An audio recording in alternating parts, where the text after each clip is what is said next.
what we have done so far, and then I will hand it over to our guest speaker so that he can share his expertise and inputs.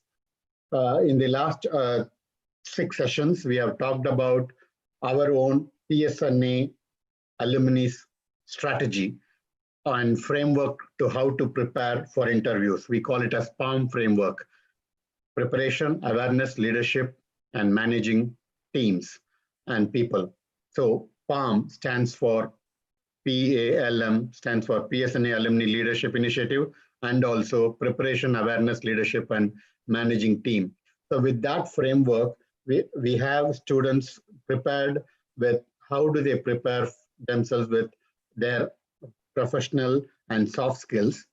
And we covered that in the first 4 sessions about leadership skills, how, what does an entrepreneur expect from the students who are graduating from the college, how do you become an entrepreneur? So Anil Prabhu and Srirangan Rajagopal talked about entrepreneurship. When we talked about the soft skills and preparing ourselves for job interviews, we had our distinguished speakers and proud alumni, Sendil Murugan, Chitra Mahadevan, Arun Ganesh, and myself contributing to it.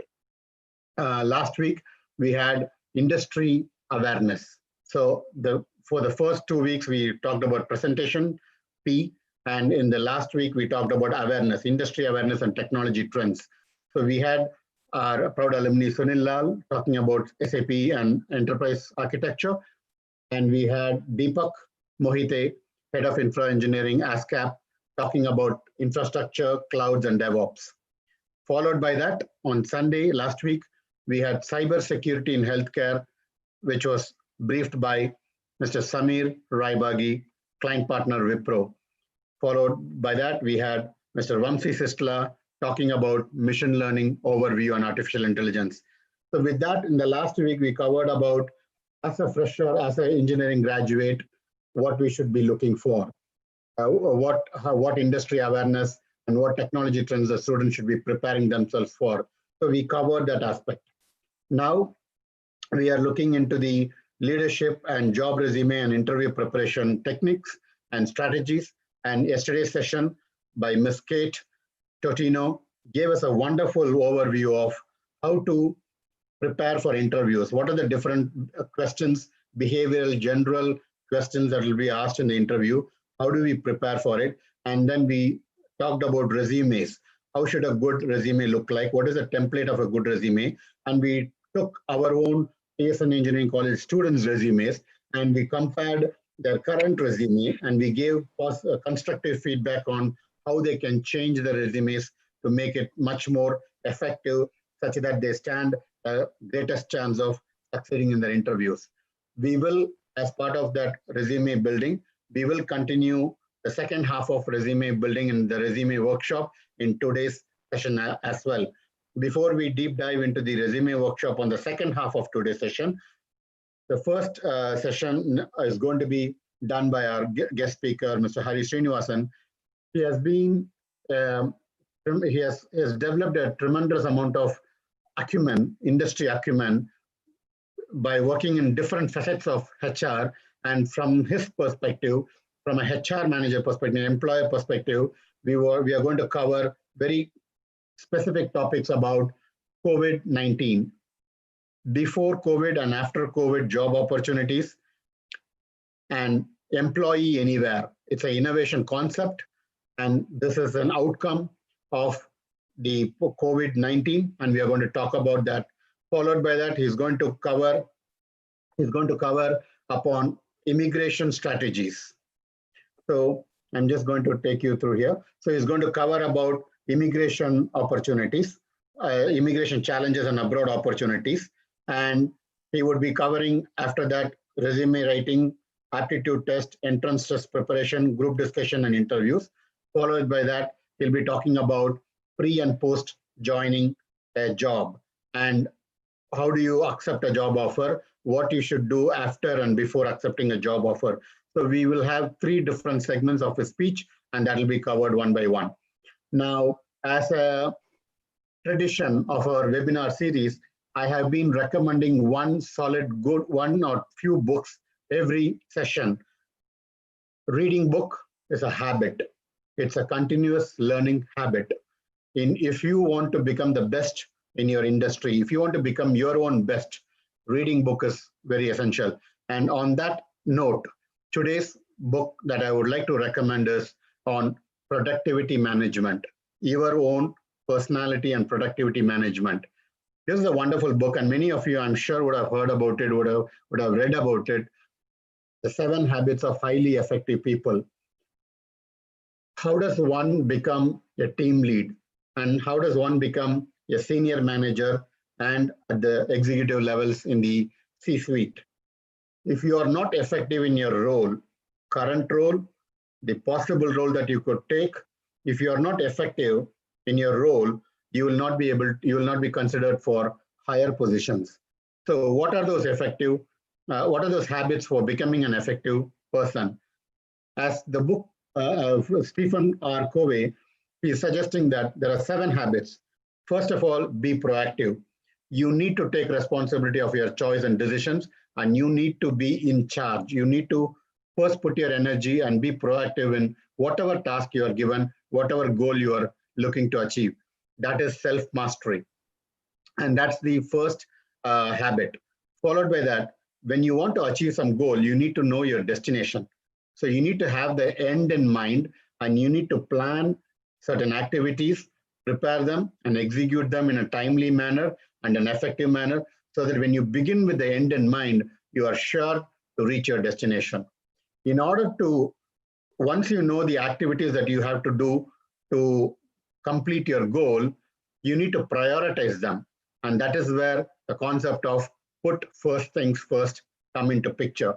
If you don't know what is the first thing to do before the next one, if you don't know, suddenly there are 3 things coming at you, how to prioritize, it becomes very difficult to become effective. So put first things first based on the order of priority. And for that, he has given a very good quadrant on the right, where there are certain tasks when we work on a few our goal.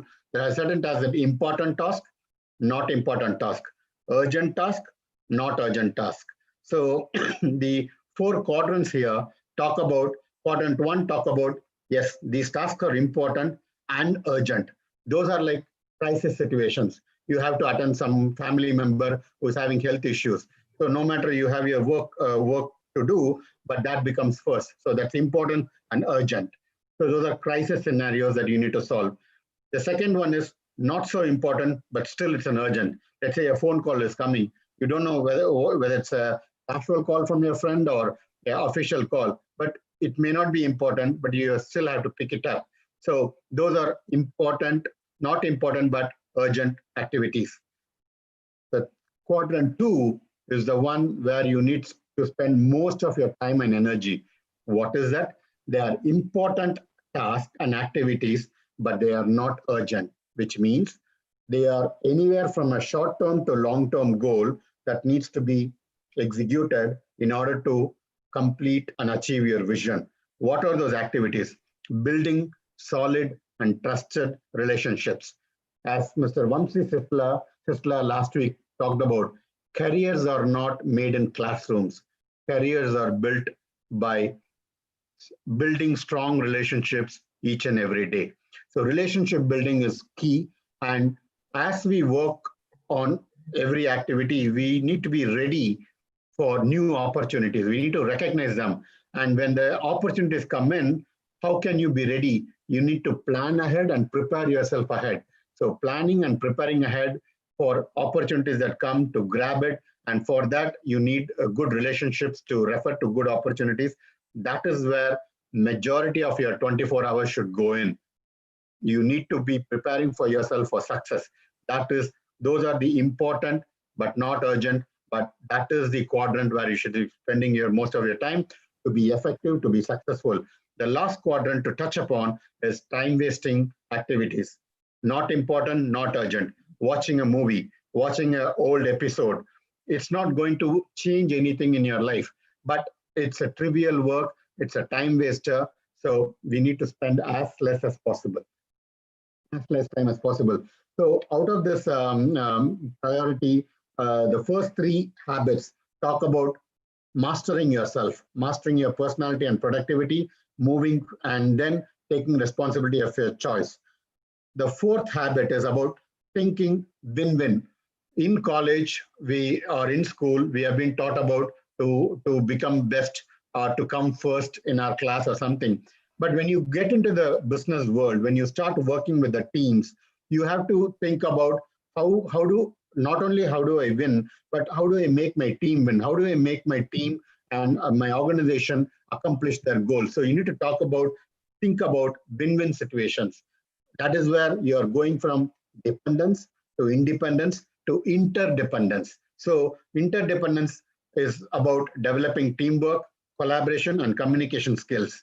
In order to establish and build your collaboration skills, first you have to listen. That's why our ears are bigger than our eyes. First, we need to understand, we need to listen. Seek first to understand, then speak about your points to be understood.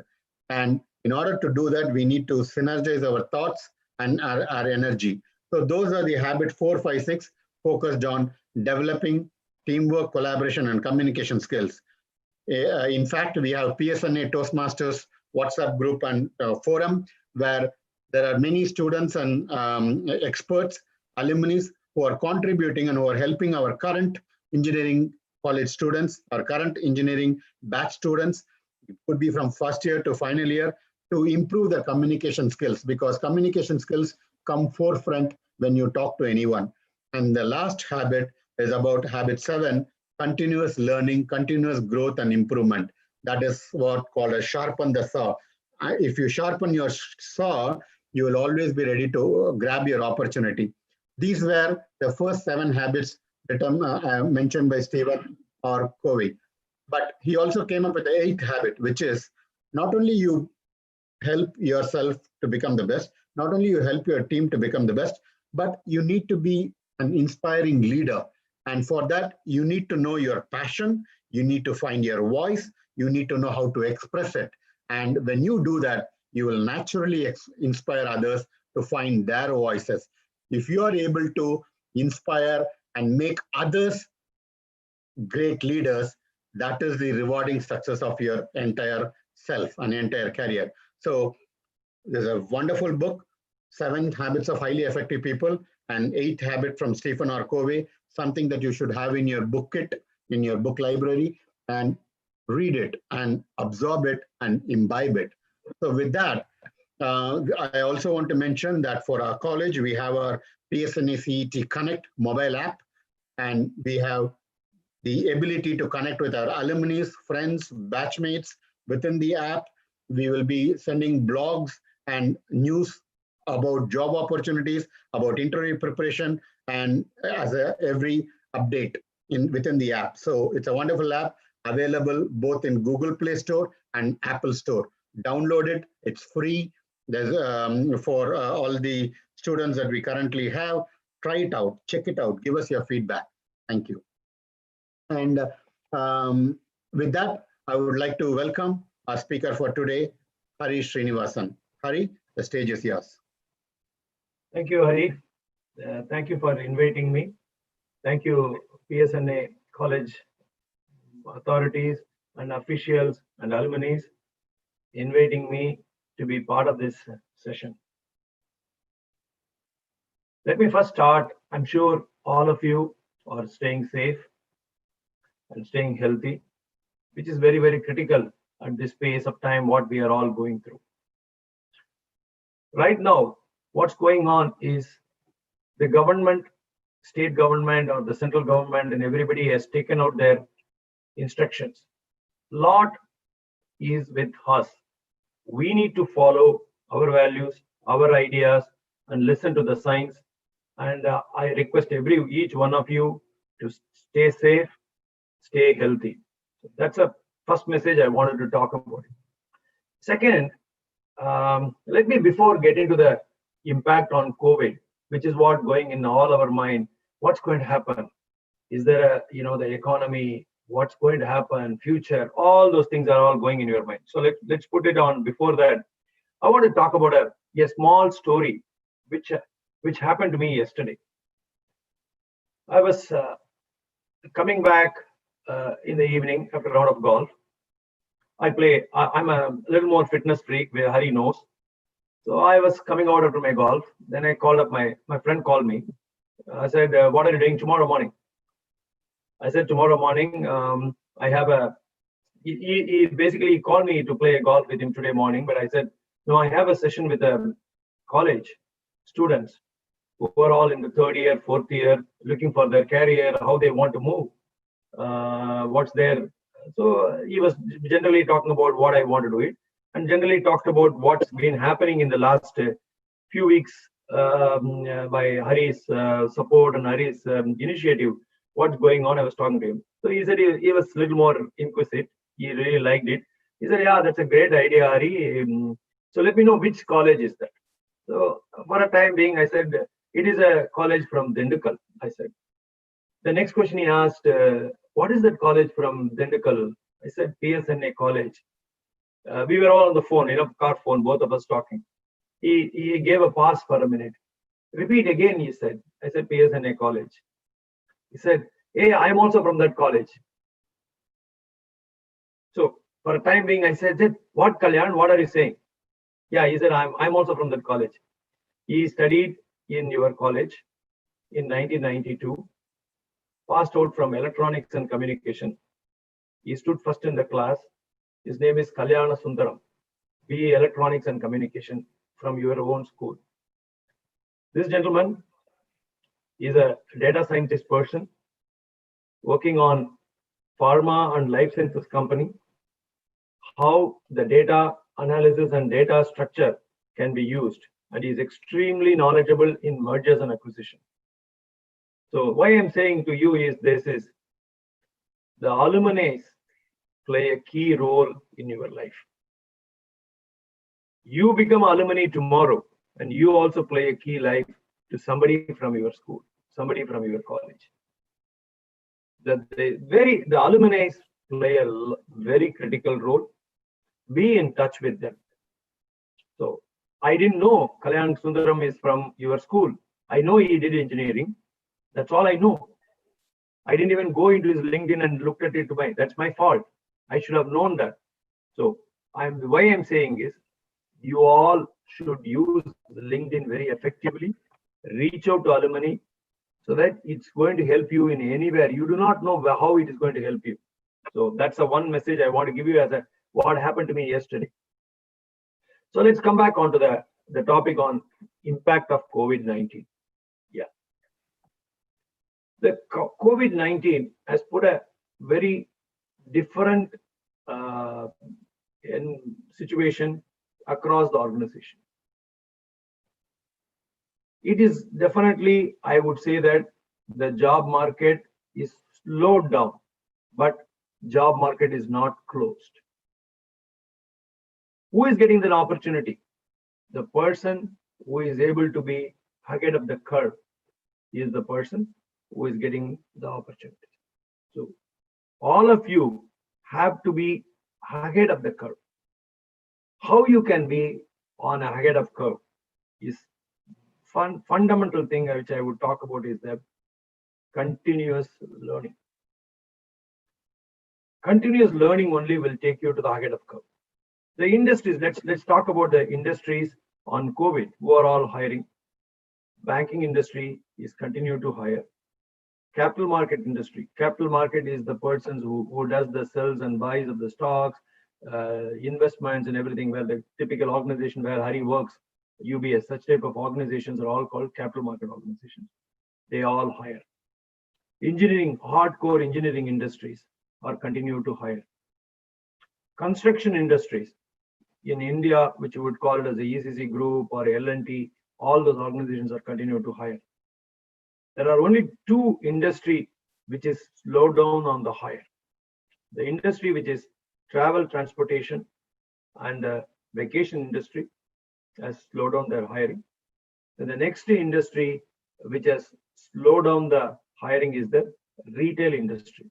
But however, the retail industry hiring is completely moved towards online, store pickup, such areas it has moved. So you do not have to get panicked on whether the industries are hiring, whether I will get a job after I come out of the graduation, what is going to happen, will I have a job? There is no need to get panicked. The unemployment is higher in the places where people are not employable, who don't have a higher skills, who do not have a niche skills. So these are the areas where you will go through a problem. The second is industry is interviewing people. Why? There is a war on talent always happens. So you have to continue your positive attitude and continue to go for interview. So now, what are the other changes this post-COVID has brought into the hiring practices? Earlier, hiring practices, interviews are all, everybody comes across, does a large scale of interview by IT organizations or a specific organization like in manufacturing organizations, chemical organizations, which is a production industries or a discrete manufacturing organizations. Everybody does in a large scale. Now, the large scale is done on a virtual basis. To be there for next few years. It's not going to change. It's going to happen for the second years who are right now studying, third years who are studying, fourth year who are studying. So you need to be prepared yourself so that you are able to transform yourself into attending an interview in a virtual forum, being part of the panel discussion in a virtual forum. So that is how you should do it. Now, how companies will do opportunities, companies when they come, they do a aptitude test. I'm sure you all must have started studying for your aptitude test. If you are in a third year and fourth year, the best way, the aptitude test in my company, when we do the selection, campus selection, what we do run an aptitude test. It is not just we do it. TCS does this, Wipro does that, HCL does this, Cognizant does this, L&T does this, other manufacturing organization does this, even automobile industries does that. So every organization has done an aptitude test. Aptitude is a very, very critical for any individuals. So what it concerns, you all know. I don't want to, please don't think that, oh, we all know this, why Hari is talking about it. But my job is to refresh it and also give the emphasis what industry is doing it, because we are all part of the industry. So aptitude test, your English, communication, then mathematics, data analysis, data interpretation, logic. This is what an aptitude test covers. Pick up a CAD book, pick up a GMAT book, pick up a GRE book. Please do practice. Practice, practice, practice.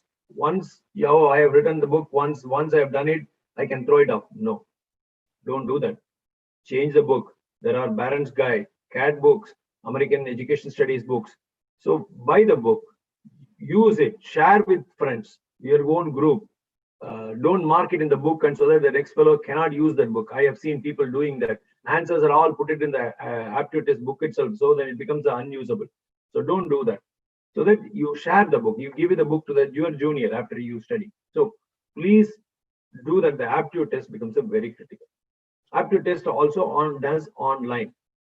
Everybody does the test online. So prepare for your aptitude test. Start preparing aptitude test. Then the next comes the entrance exams. Entrance exams, all companies does entrance exams in the subject. If it is IT industry, the IT for people like computer science, computer technology, business information systems, electronics and communication, everybody has to go through the test on the subjects. If you are a manufacturing student, you have to go through a manufacturing test. Your core area is being basic knowledge have been tested. So what you have to do is you have to make your foundation very strong. All these discussions are all not high-end programming or high-end manufacturing solution or high-end architecture solution. You don't have to sort it out. All this starts focus on lot on basics. So please be strong on the basics on the entrance examination. Once you finish the entrance examination, aptitude test, entrance examination, Next comes the group discussion and the panel discussion. There is a slight difference between a group discussion and a panel discussion. Group discussion normally happens on a set of, an idea is given. You sit in a 5-6 people. Everybody gives talks about the speech. They give a talk and you speak. Then the other person speaks about the same topic, whether to positive or pros or cons or whatever it is the topic. So that's a group discussion. It's a topic. Generally, group discussions are all normally happens on a generic subjects or something related to the society, social subjects.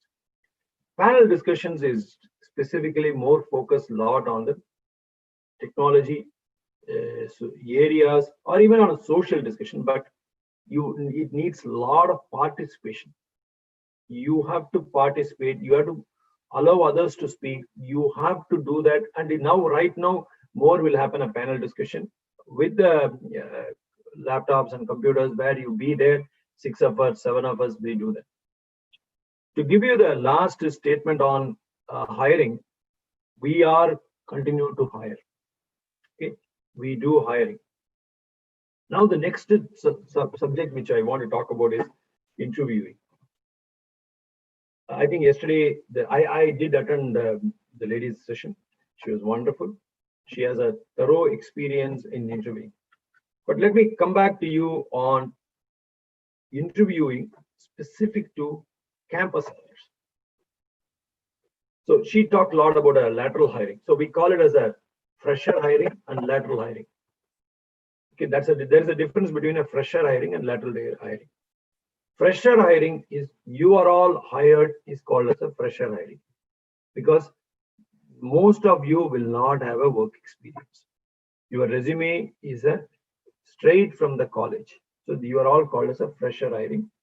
On this fresher hirings is normally called by companies in each its names. These freshers are very, very critical for our organization's success because I'll tell you why. The important reason on these freshers is you are all easy to mold and you can be aligned with the organization cultures.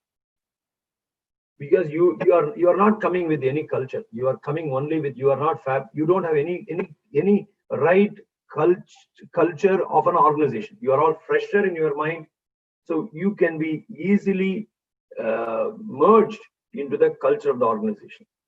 Once you align yourself very well with the culture of the organization, you could grow in the organization very well. So companies give a lot of priorities to fresher hiring.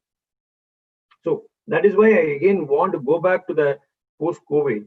Every company wanted to have people who could be molded very well, who could be aligned to their culture of the organization. So what is the culture of every organization? It varies.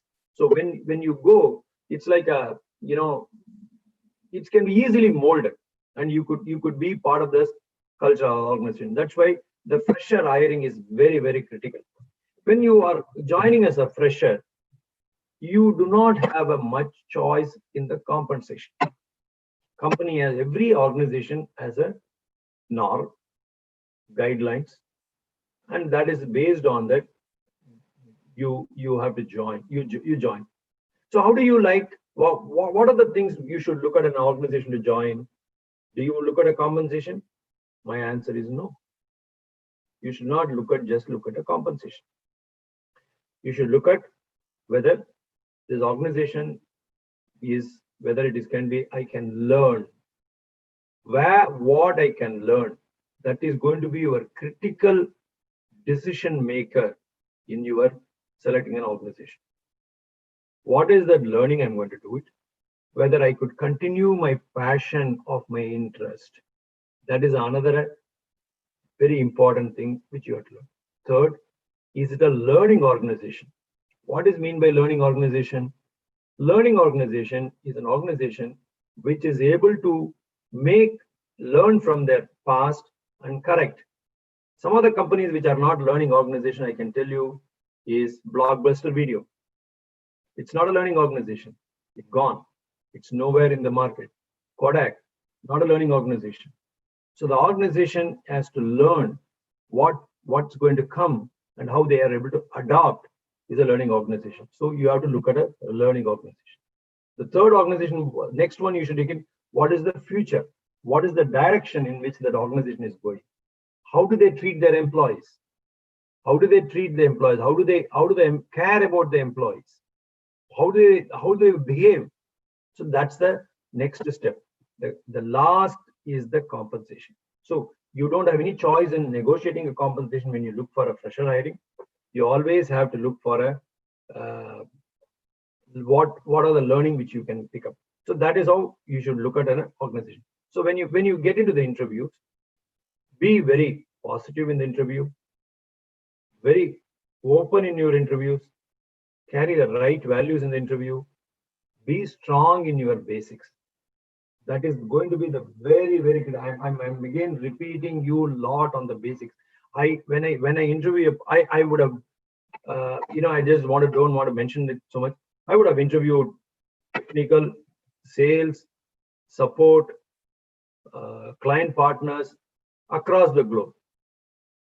The only one quality which every role which I look at is the basics. Is he strong in his basic? Once you are strong in the basic, then you can do whatever learning which you can do it, you can go on. So be strong in your learning. Any field, I know there are some architectures in this call, mechanical engineers in this call, chemical engineers are in this call, IT industries, IT people, electronics people are in the call. So everywhere, all companies test your basic knowledge.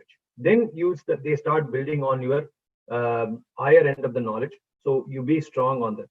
Then the interviewing, be positive, close the interview very well. She really talked about what questions you should ask. Yesterday call, she amazingly touched it. Do not talk about, look at what is the compensation you offer, what is the benefits you offer. Those questions do not ask. You write, before even going for interview, prepare yourself and prepare what questions you should ask. We like people asking questions. You ask questions about your career. You ask questions about the technology, what this company is going to do, what is the future of the organization, what this organization is about to go.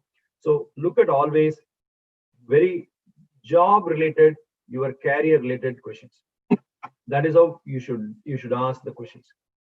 Then write they will not give you the email address. Generally campus hires, freshers, they don't give the email address. Write to the coordinator, whoever is coordinating, HR person is coordinating, write an email to him, thanking him for the work. What happens? Here is a very important information which I want to tell you. After the interview, they may make you a job offer. All the companies will make you a job offer. Some companies may give you, some companies may say that, okay, fine, you may not be suitable. But in a fresher interview, it's very challenging for you to go back and ask them why I was not selected. In the lateral interviews, lateral interview means people who come, we hire them with an experience are called as a lateral interview, laterals. The lateral, you could ask why I have not been selected, why I have been selected. So what happens today is, it is not today. All companies change their joining dates. Please be aware. You get selected, you get an offer. Sometimes the companies will say that, okay, fine, Murugan, I made you an offer. Priya, I made you an offer, but I can't hire you for the next 3 months. They will push the date of joining by 3 months, 4 months, 5 months, 2 months. So it is very, very critical for you, that period, what you do. Hari, somebody is making noise. I want them to be. Somebody is saying, Agya. Yeah, can we have everyone on mute, please? Thank you. So, thank you. So, very important is the period of 3 months, 4 months. Don't get disappointed with that. It is going to happen. You all will face. This is what it has happened. So, what happens is, you have to, when the 3 months, 4 months time comes in, or some companies may hire, some companies may delay, but do not get panicked. So what do you have to do? You have to learn. You should look at the company, what they have done, what is that company is doing, what you could do. So if let's say if they have given you in an area of job, start learning about the job. You have to cross skill yourself, continue to learn what you do. So companies will look at it. Okay, fine. 3 months back we made an offer. Sometimes the companies may also do a retest. Please understand. Sometimes the company may change the business plan may get changed. Okay, they were all planning to hire people in one particular industry. Now the market changed because the market is highly dynamic. So the market will change. So immediately they will say that, okay, fine, we will hire people only in this area. We want to have one more interview or a test. So in the 3-4 months, if you are all been keeping quiet, not learning, what happens is people who learned from other colleges may get an opportunity. So in the 3-4 months, don't wait. Learn, do whatever, find out what the company is doing more. So look at more, cross-skill yourself. And there is something you always use called upskilling. One is a cross-skilling. What I mean by cross-skilling is, if you are strong in one area, do one more area. Let me give you a specific example in an IT industry, which I can give an example. Unfortunately, I work in the IT industry, so I can give you more examples only in IT industry. Let me explain you on what is called a cross-skilling. You are all very strong in performance testing, automation testing. These are all, when a program is written, the programmer writes a program, then programmer once it goes to the testing, and the testing is done in a functional testing and automational testing and performance testing. Performance testing is how fast this program can yield the results, what are the functions of the testing, and how it can be automated the testing. So these are all one area of specialization. Then from there, that person has to cross-skill himself, has to become a developer, so that he can also code, he can also write programs. So that is some sort of a cross-skill into, sorry, let me just rephrase. Cross-skilling is, if somebody is doing a performance testing, he is able to automate testing. He is able to do additional testing process. So he is not a manual tester, he is a performance tester, he is an automation tester. So all those things, an individual can do it. So that's a cross-skilling. Now, it is not just a cross-skilling is not only enough. You have to upskill yourself. What do you mean by upskill? You become a full stack developer. That's a terminology now. So you have to write a code, you have to write the complete, check the code, you have to test the code, you have to implement the code. So you have to continue to upskill yourself. So this is going to be a very, very critical part in your life, when in your pre-joining, then when you do the interviewing, when you become a joint organization. All organizations have their own training institutes. Every organization has a training institute, Exaware or Cognizant, TCS. So they put you into the training institute and measure you. Your measurement in a job is not only how you perform. Measurement in your job in the company is based on what you are learning. It is our life is a continuous learning. So you have to do that learning once you join the job. In our organization, let me give you an example of my organization.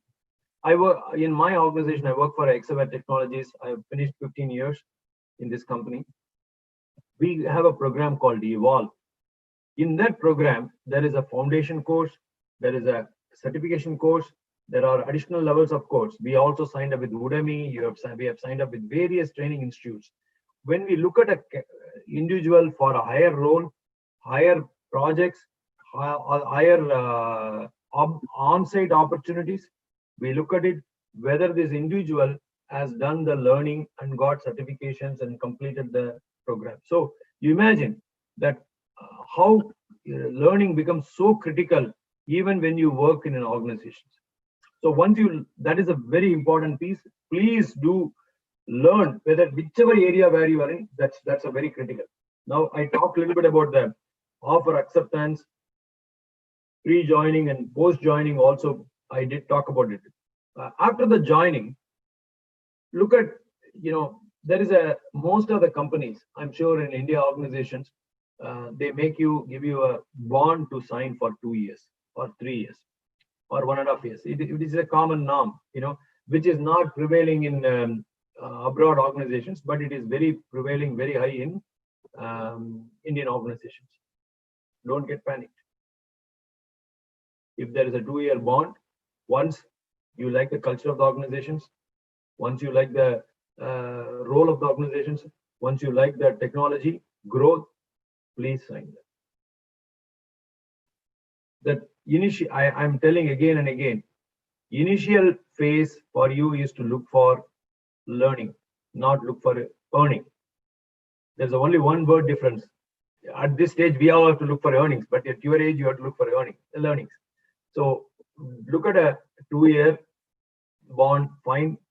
Look at stay there and complete your bond period and do learning. So I don't advise anybody to. I don't expect people to stay in. Some of them stay for longer years. Some of them leave in a 3-year, 4-year time frame. But these are all your choice. But you have to look for the learnings model. Then there are few things which I want to tell you about post joining. All companies have a Facebook page of who can confession, who can tell whatever the problem, whatever issues we have, but use those forums very positive. In my company, I have an access to look at Exaware, and so some of my friends have an access to. I have friends in Cognizant, TCS, and everywhere. They all look at the these type of Facebook pages. What a very unwanted comments, which are all there. I would like you to avoid such things. That doesn't go a good way, long way in your professional work environment. Yesterday, that lady touched about, and Hari touched about, what do you put in the social media? What do you write in your Instagram? What do you do in your Facebook? What do you do in your, of course, LinkedIn is a completely professional. In Facebook, in Instagram, in any WhatsApp, do not participate in any controversial areas of posting on a pro-politics, anti-politics, anything, whether even anything which is controversial, please don't post it. I look at it. Okay. I don't have to hide and tell you that. I look at, when I hire a candidate, I look at those things. When I do the background verification, I also, especially for a critical roles, I look at it. People look at you. They are all watching you. So if you are all part of that social media group, continue to be in the group, but be selective on what you post, what you write. It just stays. It doesn't go away. It just stays. It's like a stigma to you. So be careful what you put, what you write, what you post. So that is a very, even after joining, I have let go people here in US, in India, for posting something which is controversial. It's a company policy. Blogging is a company policy. We all have. Then after post joining, most of the companies will tell you, I am also telling you something which is very critical for you, is even today, do not use your official information into your personal. Hari talked yesterday about how many 8 emails he has got. We let go people because of information security violation, infringement of the company property, taking out, whether you work in architectural industry, whether you work in a manufacturing industry, whether you work in a chemical industry, whether you work in IT industry, anywhere, the knowledge which is built in the organization belongs to the company. It doesn't belong to you. Please note, it doesn't belong to you. It's called work for hire. Whatever you do, when you are doing the job, that belongs to the company. That's where everybody has to sign an agreement called NDA agreement, non-disclosure agreement, and a property rights agreement, which all of us have to do that. So any information what you are doing it, do not forward. Once you join a company, do not forward that information to your personal email, so that I will refer it somewhere. I'm writing the program. Anyway, I'm writing the program. I can take the program and review it later. If you do that, it is called stealing as far as the company is concerned. You may not see that it is not a big, according to you, anyway, I have written the program, it belongs to me. No, it's called work for hire. Be very careful. I have been letting go people like anything. Companies will not tolerate such behavior, which you may not know. So I'm wondering, that's all that they do during the orientation, the companies will talk about it, but I'm telling you right now itself that you need to be prepared for whatever you do. The same way, whatever you do for the college projects, everything belongs to the college. You can use it for your interview purpose and other purpose, you can use it, but that does not belong to you. That belongs to the college, the institution. So keep that in mind when you do that. Now, I've been very specialized in immigration for across the company. I also manage, in addition to my employment legal, I also manage immigration. Especially on immigration, don't go by rumors. Don't go by rumors. You have to go by your own factual information. Today, whatever the current Trump administration announced, all the H1s got stopped. No, that's not the reason. That's not the answer. That's not the right information. I saw the media, what media projected. No. What happened was, now they have given a 60 days temporary suspension for all the visa stamping.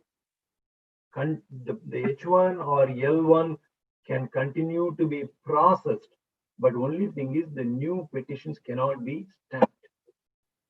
So that is only for 60 days.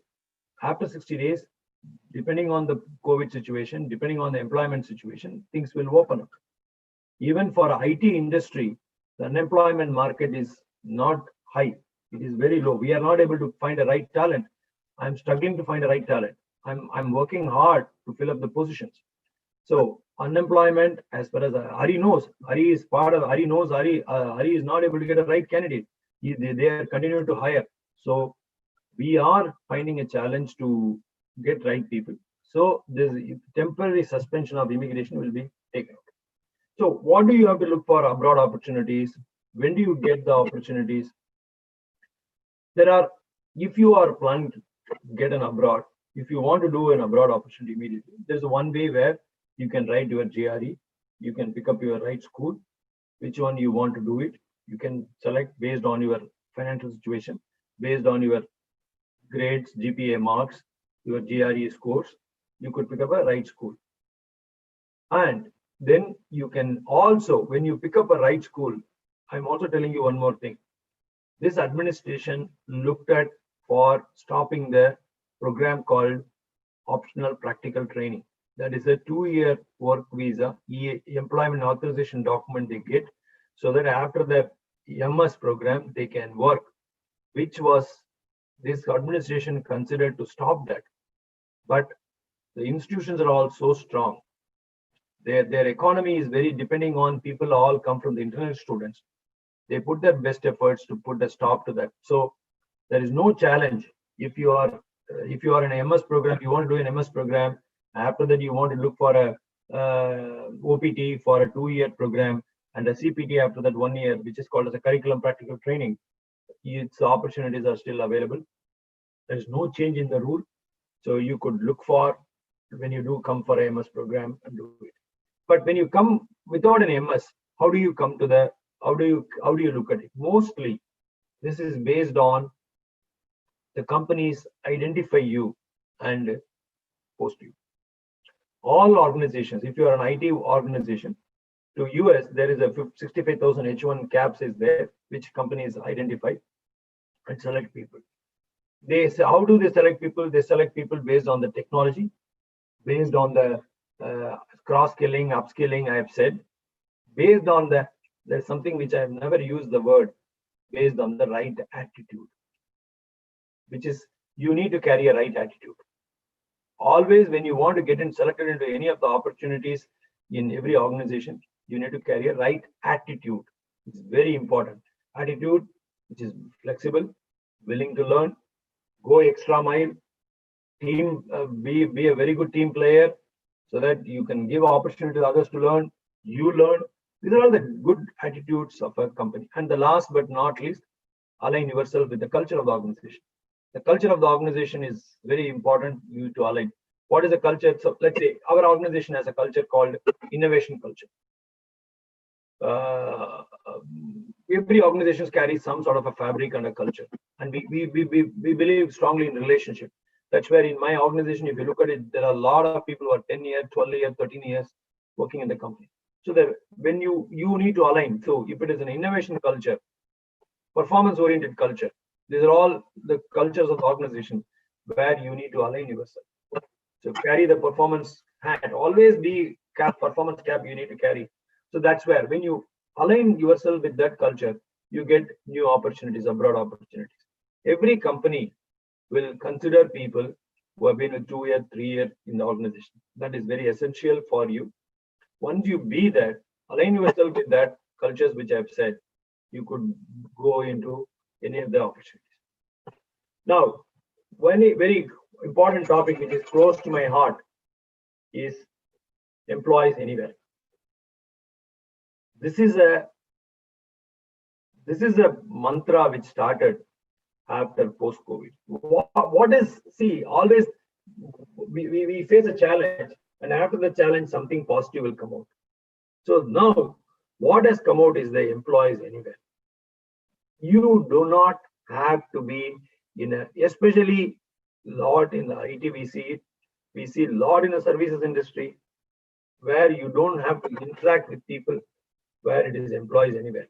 Especially, this is a boom to a lot of, please don't quote me, don't, so that I don't, a lot of people, women, who are all, you know, I respect women because a lot, because they have to manage the home front, they have to manage the career side, they have to manage the organization also. They do a phenomenal amount of work. So with this employees anywhere, what happens is the employee, you can be in any part of the place, any part of the location, and continue to work. I feel terrible for people who work in place, destinations which they have to drive 30 miles, 40 miles in India. India traffic is terrible. People have to spend 2.5 hours in the traffic and travel and work. Now, with this post-COVID, what has created is our organization, 100% of the employer workforce is operating remote. TCS has given out an announcement that 100% of the workforce is operating from remote. HCL, Wipro, everybody. Now, we are, after the COVID, after the situation improves also, we are not going to put every employee, 100% of the employees are going to be, not going to go into their workplaces. Maximum only 30 to 40% will go, that also on a rotational basis, where employees will work for anywhere. So this employees anywhere work concept, which is going to be good, but it also puts a lot of personal ownership, self-discipline, self-learning, right attitude. So the employees anywhere trust the organization on employees now. So it is you need to create that discipline, self-discipline in yourself. When you are this is the time for you to learn that you've been sitting at home and learning. So college professors trust you that you will do your test well, you do your online programming, everything you will well. So that culture is the same thing what organizations are going to believe. So please follow that values, and that's where the trust gets created. So employees anywhere, anywhere. And personally speaking, again, I go to my personal example. When I used to, this is the longest period in my life where I have not boarded an aeroplane. Hari knows, I travel a lot. I meet employees, I meet the client, I travel everywhere. And this is the last travel I took was on February 24th to India. I was there. And till now, I have not gone into the airport or anything else. That's now, right now, we are talking about March, April, May, June, July, 5 months. This is the longest in my professional life. So amount of meeting I have taken during that period, this 5 months, has not come down. My client meeting has been same. I'm meeting more town hall employees now than what I used to do it. I run a town hall almost every day with one group of employees across the place. I have to do it for across the globe. So the employees anywhere concept is picking up very well. Be prepared for it. Carry the right values. So you don't have to, all the people who, oh, I cannot travel, three hours of travel, I can't take it. How do we do it? Don't worry. It's not going to happen. You don't have to travel now. So this is a good concept which is coming up. Then the other one concept which is coming up is digital. Digitalization is the peak which is picking up. You can see it, which is also because of the post-COVID. So if you are running on to the industry where you want to be a digital side, please.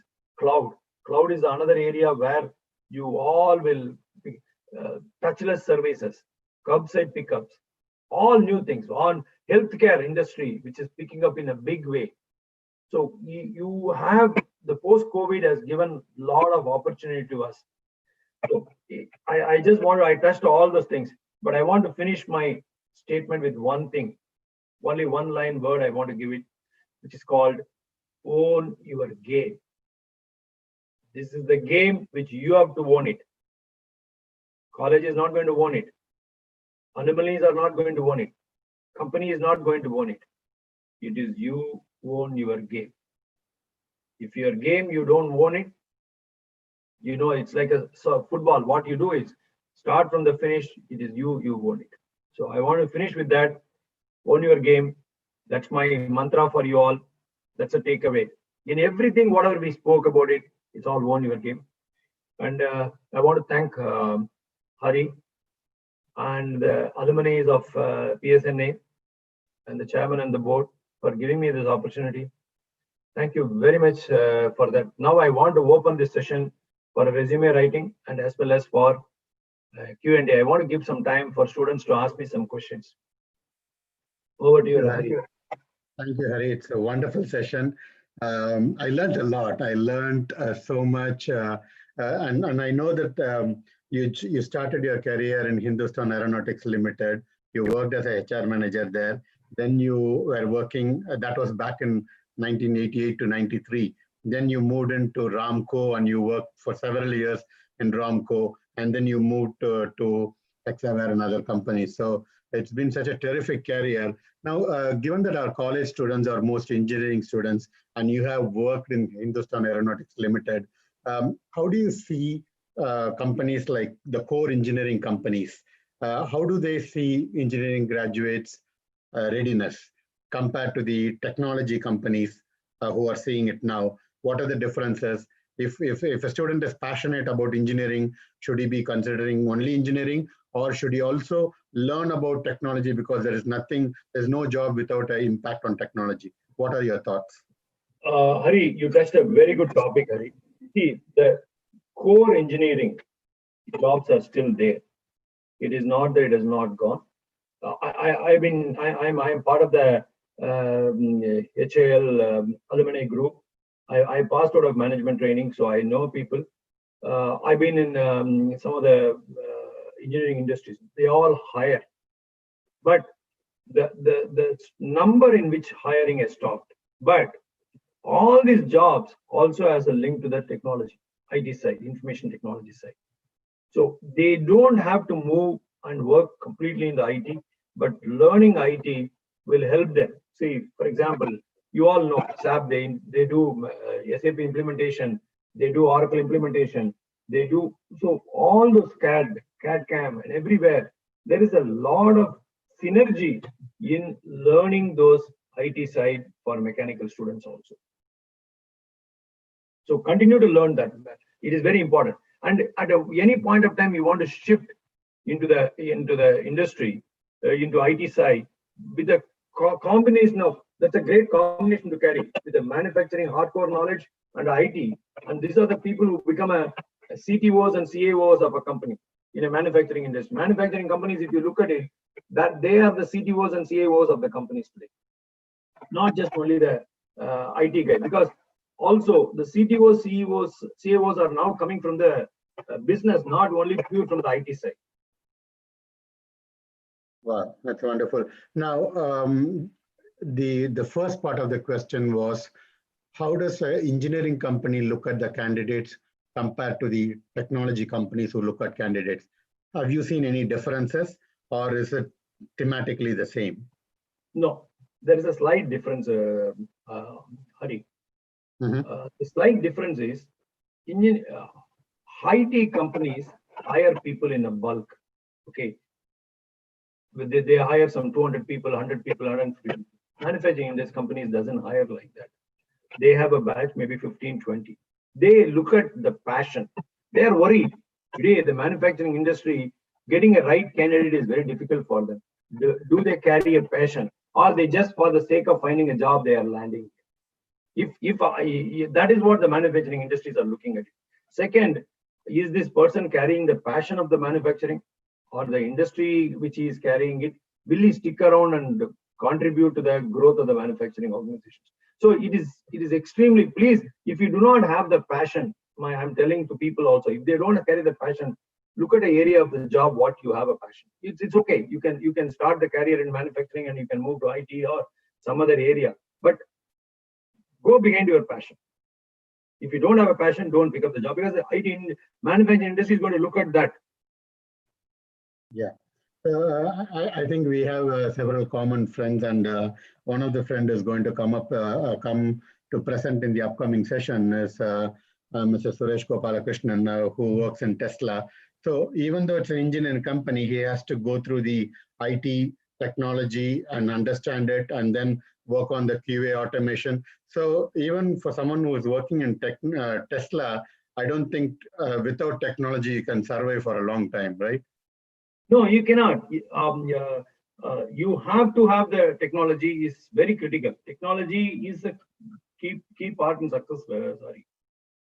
Beautiful, beautiful. All right. So given that we had some good questions here, and we have a few more questions later. Let's take some questions. Yeah. So I do want to touch upon resume and get your feedback on some of the resumes. Let's do that for the next 10 minutes, and then we will open up for the Q&A questions. Yeah. So in terms of Hari, one thing, I have a time. So my next session at 10 o'clock has been postponed. So you don't have to, if the students are willing, I'm willing to stay back. Beautiful, beautiful. Yeah, we will extend 15-20 minutes and get your time. And first of all, thank you for that, because it's very hard to get your time. No, that's okay. I'm available. If the airports were open, you wouldn't be here. So no, not that. No, not that. I told you, I'm learning Sanskrit. The Sanskrit class 10 o'clock today, the class got cancelled. So I just got a message. So that's so you are a senior person in HR. You have been working so much, but you are still learning something. Correct. That's awesome. That's awesome. Thank you. I think there's a message that the continuous learning, and the point that you said that there's a difference between learning and earning, and that's only one elbowed before earning, right? And that's called learning. So that was a very good takeaway from your speech. And I think you touched upon, I've heard about automation anywhere. I heard about different concepts, but employees anywhere, we have talked it in a lighter sense, but I think the employees anywhere as a concept is now going to become more and more solid and more visible. So that was a very good thing. And you also touched upon that this employees anywhere concept is going to be opportunistic for many people coming from rural backgrounds, coming from less privileged backgrounds, that they don't have to travel to cities and other areas. If they have talent, if they have passion, if they learn themselves, if they train themselves, and if they, more importantly, if they can prove that they will follow self-discipline and give the confidence to the employers that they will be as productive as much as they will be in physical, I think that is a bigger job opportunity area. So rather than saying out of the college, I don't have job, if we can train ourselves and if we can start becoming remote employee, online employee, and I think there's a greater scope for such opportunities. Yeah. Yep. Yes, you summarized pretty well, Ari. That's right. Beautiful. And I think you might align with this thought from me. Companies are doing aptitude tests. Companies are doing panel discussion and interview. I think from a college, from an engineering student's point of view, or for that matter, any student, we also have to come up with attitude test, because you touched upon the importance of attitude, willing to learn, and be a team player, work with the team, go an extra mile. So I think attitude test is also something that we should start doing it. Yeah. Yeah. See, I'll tell you, there is something called most of the companies does the psychology test. Okay. The psychology test is there is no right or wrong answers. Okay. We use a firm called Belbin Forum. I'm part of the. I did get certified on Belbin Forum. Belbin does whether an individual is able to align to the right attitude of the organization. It's like Belbin. There are various good point you raised it, which I forgot to mention, that the companies do provide such psychology test also.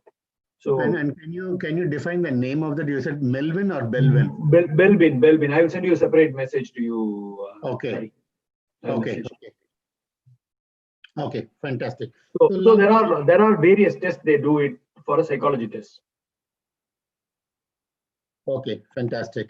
So now let's start looking at some resumes. Yesterday, along with Ms. Kate Totino, we saw some of the civil engineering resumes. Now we will touch upon some of the computer science. And as we go through these resumes, tell us what you think, tell us what could be improved in those resumes. Yep. Sure. So the first resume that we have is from Divya Panirselvam. She has a good section on objective. And what do you think of this objective? I'm very keen and motivated. I'm not able to see the resume yet. It says only resume workshop. I'm not able to see the resume. Okay, are you not able to see that? Okay, let me stop it and share it again.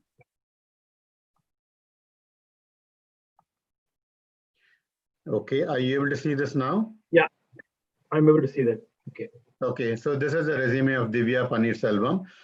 The objective says here is, I'm very keen and motivated to use my creative skills, learning, innovative thoughts, and familiarity with technologies to benefit an organization in a longer run and to help me in building my professional career. What do you think about this objective? Is it generic? Can it be much more specific? It is more generic, Hari. The career, you have to talk about a career objective. Is that generic line should be specific to the industry.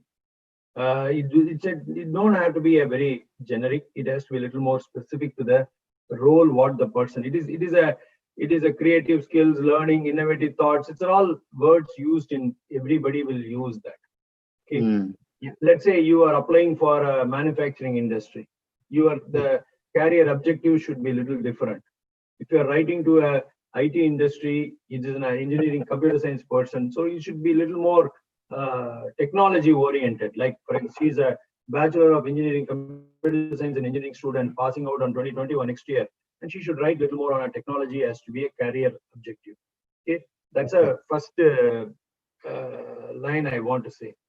The second is second concept I want to give it is, I want always people to. The resume is a reflection of the individual, and it is a marketing brochure for everybody. It is a marketing brochure. So the second one I would call that is one is a career objective. They should say talk about a more than objective, it should be a career objective. Second is they have to start immediately with the academic achievements. So when I look at a profile, I always look at, see, this girl has got 8.18 GPA, which is a great GPA she has got. So she should proud of that, saying what GPA she got, whether she got a university rank or she might have stood first in one of the subjects. She must have done something very important. One she must have done in this. See, as a fresher, you always have to start first about your academic achievements. So always a resume should have like in lateral hires will have a professional achievements. But for a fresher, you should start with the academic achievement. I stood first in the class. I got a university rank holder. I finished. I've been highest GPA person in the school, in the college, or I came district first in my 10th grade. I came district first in the second in the +2. So something on an achievement. That's a catchy word. Oh, good. This person. When I look at it, oh, this person has got a become a student first in the district first. So let me look at the person. So that creates the interest, right? They don't have a time to go through some 30 applications, 200 applications, especially computer science. Or when they look at it, okay, fine. They immediately like it.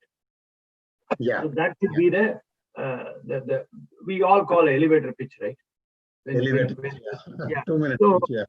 2-minute pitch. So this gives a thrust on the label. So that I want that academic achievement should be top on that. Beautiful. And I think this resume does not even have an academic accomplishment section. So I think something to improve upon. Yeah, but, improve on that. Wonderful thing here, though, what Divya has done is she has done some mobile app development, right? Yeah. She has done So, some implant training. I will give you this mobile apply development, what she has written. I would like to add a very simple thing. What is this result of this mobile development? What she did? Even a one line. The end results of the development, how this is useful to the organization. Okay, she must have done. See, she has been there for, but this is only for 7 days. She has been there. Okay, and what is the end result or end things which has come to her should come. And I also would say very specifically, this type of shorter duration explaining that on a be very transparent, being part of the mobile development or something little more. So I wanted to say, I don't want to hide the information, but at the same time, being part of the mobile development, did something learn. Take the period out of 1 to 7 days. It shows very clearly as 7 days is only a learning process. What she has done. So create a little more to write. And when during the explanation, it was a 1 week orientation, something we can say. But you don't have to be so explicit in saying 1st of April to 7th of April. You don't have to put that. Okay. So maybe going back to your point, you brought up a reason is what did you learn out of it, or why is this important for the company, right? So maybe for you also. Yeah, for the company as well as for me as a graduate. So how does Silicon Software Services use mobile app as part of their business to generate revenue and make and help the clients? So that should be one line, right? Just should be one line, yeah. And then what she can do is during the 7 days implant training, day one. During the implant training, don't even have to say 7 days.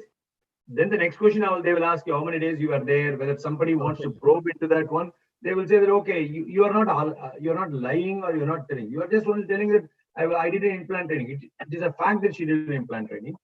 Yeah. I can ask. Next question is somebody who wants to probe. You will ask how long you're there. What did you learn on that? Then she can start explaining. It was a orientation of a 2 weeks. So instead of even saying 7 days, it's a 2 weeks orientation. Okay. It's a spread to 5 days and 5 days working days. So it's 2 weeks orientation. I did it. So that's how she should change her the way what she explains on it. How she learned. So on day one, exactly. I learned about HTML development. On day two, I learned about the Firefly programming. Yeah. Okay. So that's good. So let's look up at the next resume. It's very colorful, red marks here and there, and it says, "Hello, I am Karthik Kumar." What do you think about it? No. These are all. We are not a friend. We are not a person. Karthik Kumar that's it. The M Karthik Kumar, web developer, and there is no need to be so much on LinkedIn. Starting with the LinkedIn or nobody is going to look at it. It also have to be your LinkedIn information. If you want to do it, it should come in the back on that. Very important, which I'm saying on this profile is web developer with a passion for web application development. If it says that, if he's passion on that, somewhere in the resume, you should talk about it, what he has done in the last 4 years. I immediately look at it. Oh, he says web. Oh, so what did he do for web development? Is there has he done any project on web developer? Anything he has done on that? See, I like this. What he has said about a honorable mention award for startup idea and a startup. So he can take this into the first one as an achievement, academic achievements or some achievement. So this is all. This doesn't have to come in the last one. I have done achieved something on the front one. So yes, see, look, I like this. He has done some work on burger app. He has worked on a web. So these are all the things which is out of the college. He has done it. Excellent, and that shows. I really like this. Yeah, and that the passion is there, and I'm also seeing very happy with him on this. This is a pretty good. Just go back again to the front. I like this profile of Karthik Kumar. The reason is the way he said about I'm a passionate about web development, and when he looks back on this, he has shown those things in his profile. So yes. So what I'm saying is, what I'm trying to tell is to the entire students community is, if you put something as a passion you carry, make sure that you substantiate with examples what you have done. Brilliant, brilliant. So very good. Congratulations, Karthik. I think you are on the right track. There are some here and there you need to modify. Hello, I am Karthik Kumar. Remove this. Then all this LinkedIn, GitHub, and all those things should be. Yeah, here's a beautiful example, right? I would say that to your point, LinkedIn is probably a professional link, so it might be good to have in the section. But you see the Twitter handle, Crazy Dreamist, right? It could give different meaning to different people who look at it. So if you want to show your Twitter handle in a professional resume, let it be a professional Twitter handle. If you want to have a personal Twitter handle for your personal communications, keep it separate. So I think that comes to our point of keeping communication official versus non-official, personal versus professional, right? Yep, absolutely. Okay, so let's look at the next resume here. Divya raised her hand. So do we have any question from Divya at this point? Okay, I don't know if it was a mistake or not. Okay, let's go to another resume. Again, this is from IT, and then we will go into some of the mechanical engineering resumes. And this is from Nadia. And on the right, she has got some technical skills. This is a beautiful thing on the other skills. I've not seen many of them giving quote writer and content writer. And then she has the area of interest is web development, computer networks, UI design. So that is all good. And the career objective is to have a challenging career. To have a challenging career is an objective, I don't know. But to have a challenging career and to engage and work with different kind of professionals where I can contribute my knowledge. This is a very generic, Hari. So people have to change that. So I will suggest you something on to that one. Is there are I can even check with some place where there are right type of organizations or something which can help the people to write their career objectives. This 4 or 5 lines, different things. What I will try to find out with anybody whom I know who can help to write that. Give some 5-6 examples specifically. I do see that it's a. Let me see, check with Great Places to Work survey or somewhere else. I see whether I can get somebody to help me to do that for them. That's beautiful. So yesterday I talked about a particular template. It's not the template, but it's one of the templates which have. You can have a candidate personal detail heading. Then you have a career objective as a passionate, problem-solving, results-oriented, and hardworking engineering graduate. He or she wants to demonstrate or contribute with their skills to meet business and client demands, right? So such kind of thing. And then with the education qualifications, then the accomplishments in the first 3 paragraphs, how his skills relate to the job description. What is there in the job description? What are the keywords in the job description? Does his or her resume have that keywords, right? Correct. This is a template resume, or it is a regular resume of somebody. It's a template resume that I've been highlighting here. And as an example, I've given in terms of, I've given example of 3 or 4 bullet points. As a technology lead, I'm doing so and so. As a result-oriented continuous learner, I've done these certifications. I've developed these Oracle skills of this SQL and PL SQL functionality. So that kind of gives my passion and my area of expertise, right?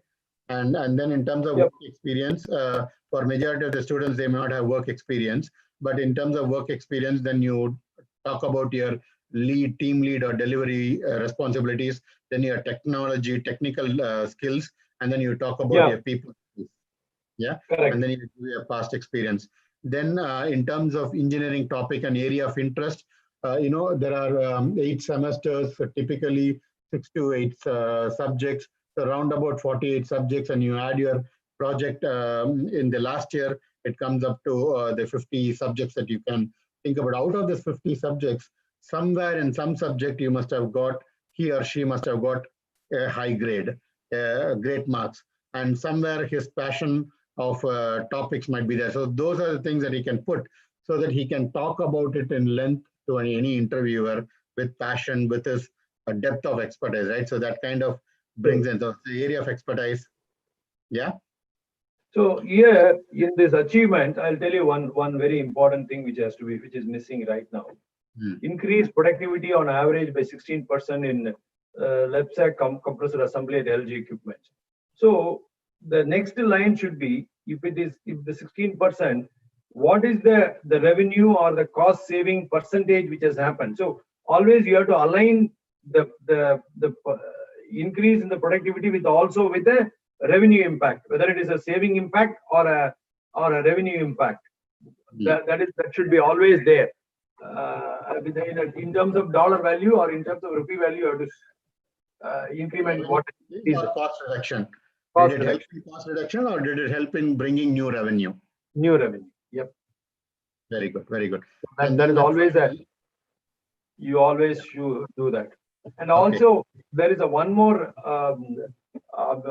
observation is, in any of the resumes, I don't see the role what the person has played. He's playing a role with the customers.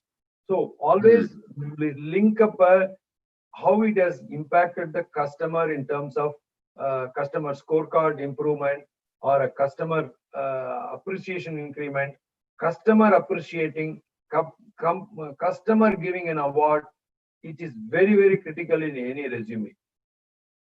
If there is a customer gives an award, the person has to highlight that. Okay. So that's a wonderful point on focusing on customer relationship. And then some of the other sections talk about his continuous learning habit, using certifications and cross-skilling and upskilling, using certifications and trainings, and also more importantly, volunteering services and volunteering projects. What do you think about doing volunteering? It is very, very important, Hari. Yesterday I did not touch because you did talk about it. See, volunteering also promotes 2 things. Volunteering promotes team building, community awareness, working in a group. So, and all companies have something called CSR, corporate social responsibility. With the current finance minister, even she changed the last minute. Fortunately, otherwise, if the companies are not investing in CSR, they also been it will be treated as a crime by the organization. So organization looks at people who are all involved in the CSR. So the CSR culture you have to build in when you are working and studying in the school itself. So yesterday you touched it, said about teaching, working for an organization, working for an institution, and that has to be linked up in the resume. It has to come in the resume. Yeah, so I was also thinking like an institution like PSNA, one of the recognized engineering institutions standing there for 34 years. I see PSNA as a lighthouse. I see PSNA as a lighthouse for the surrounding Madurai, Trichy, and Dindukal and other areas, right? So So these students, if they can volunteer for some social activities at schools and teach some of the tough +1, +2 subjects in their own way and help the school students to understand those concepts. So doing that in a very organized way of volunteering during weekends, during the summer holidays, that goes a long way, right? That goes, see, that is one. Second, I will tell you, government needs today, the state government needs volunteers to go and post the COVID notice in the, if somebody is being infected, somebody's houses, there are people who needs to go and make calls. So these are all the work where you can yourself do, protect yourself and support the government. You know, all the primary care physicians, hospitals, and the government hospitals needs a lot of help now. And when you do it, one is a, you know, the don't get me wrong, Hari, the teaching is very important, but why I'm saying this subject is when it is on a need basis, a lot of 10 people will give teaching as their experience. But when you stood alone and be part of this COVID work, the whole world appreciates that. Okay. You know, you need to be very unique on your voluntary also. Voluntary also have to be a unique to impress. You know, this is a time in need. Like when there is a time in need which has come up, I've done a voluntary work for a primary healthcare hospital doing this COVID awareness, COVID things, or you know, the women can do beautiful experience. My personally, I'm very much attached to that because my auntie does that work of breast cancer awareness. Women can take up in the villages how women can identify by themselves what is the, they don't have to go for a mammograms and try to identify on that, but how they can learn and go and spread the message in small villages, how they can identify or diagnose by on their own, teach them, train them on awareness. So some of the things they can, unique things, the people can take it and do the programs across the villages and townships, Ari. I want people to do some unique things on voluntary work also. Beautiful. So rather than saying nobody is giving me volunteering opportunity or internship opportunity, what we are saying is we can do some programs, awareness programs, which are necessary for the society at this time, and be part of an as a volunteer. And during volunteering, you might find up some opportunity that passionates you and that shows your leadership skills and those things. Yeah, so crisis. Another thing I want to say is during the summer program, Hari, I don't want people to, as you rightly said, I'm not getting a summer. In this time, summer internship is very difficult. Everybody is not prepared. You know, this COVID situation has put a lot of people on a summer internship. So do not worry about summer internship you are not getting. Go and do voluntary. Okay. Right. This is the time to do, instead of sitting and watching other programs, you know, entertainment programs. You could learn. I don't see you should not watch them. You should use it, but at a very minimum dosage of entertainment programs.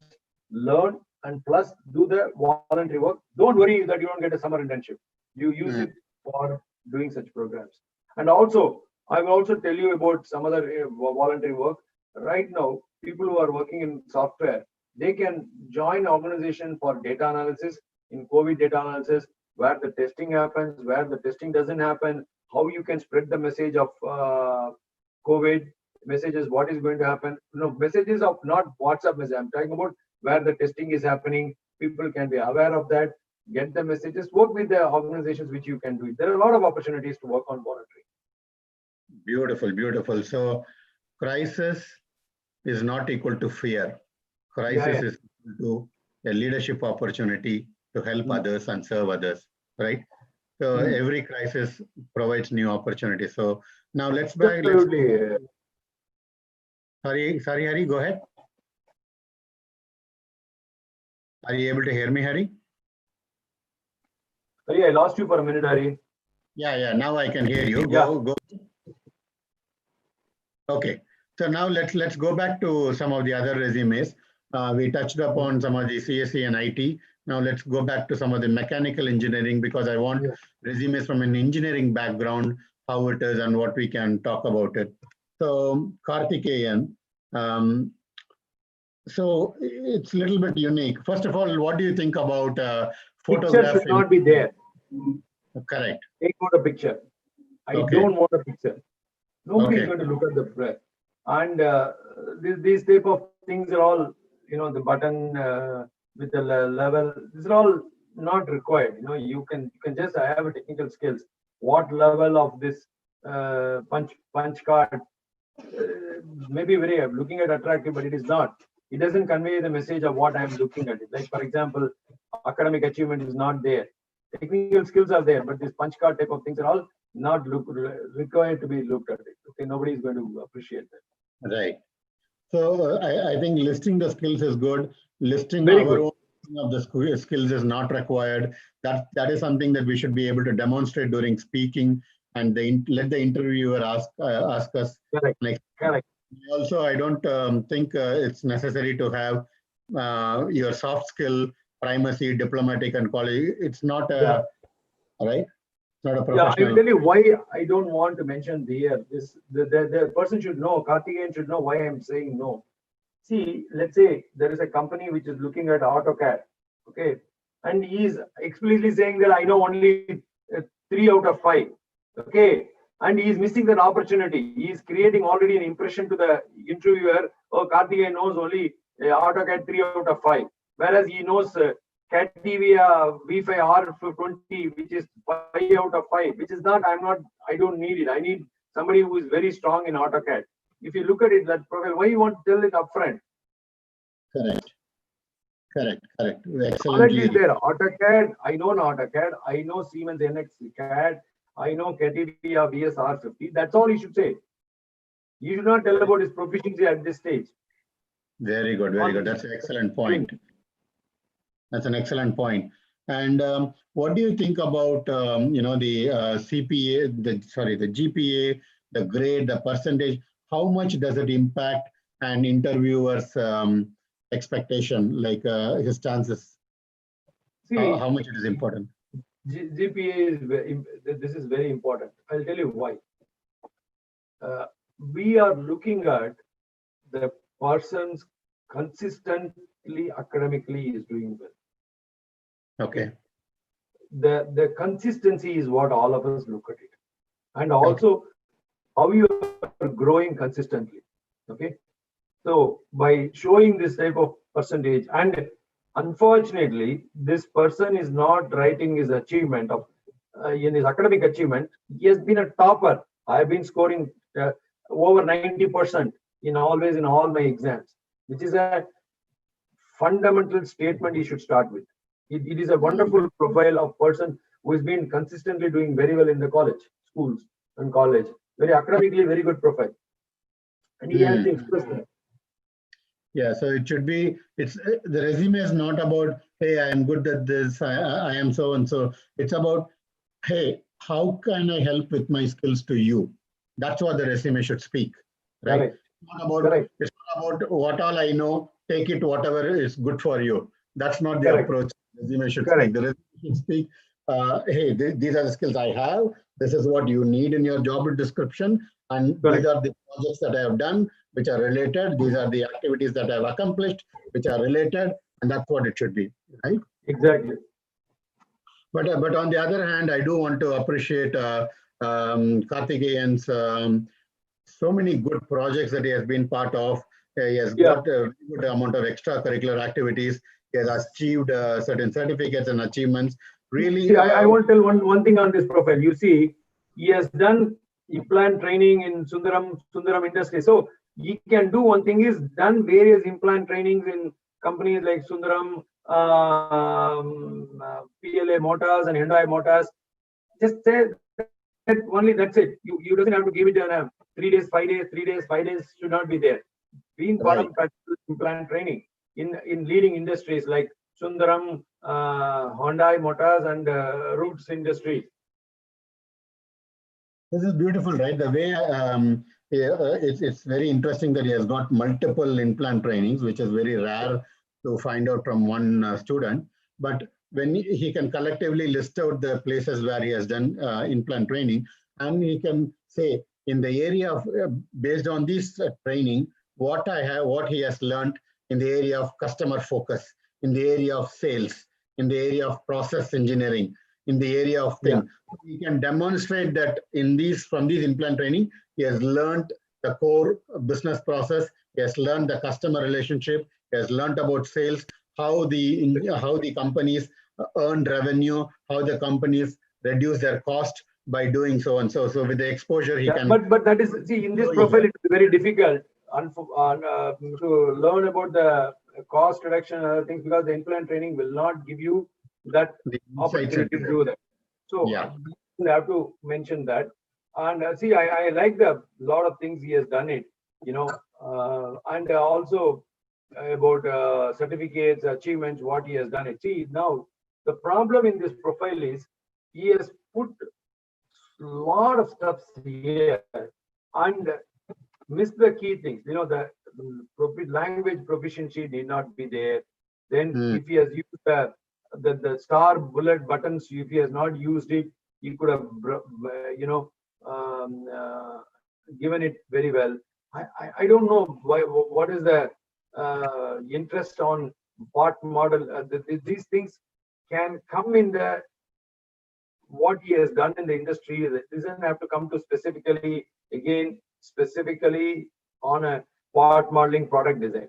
And also industrial visits. I have done industrial visits of industries like thermal stations and root industry. This could be as a one single line. So these are all can be reduced.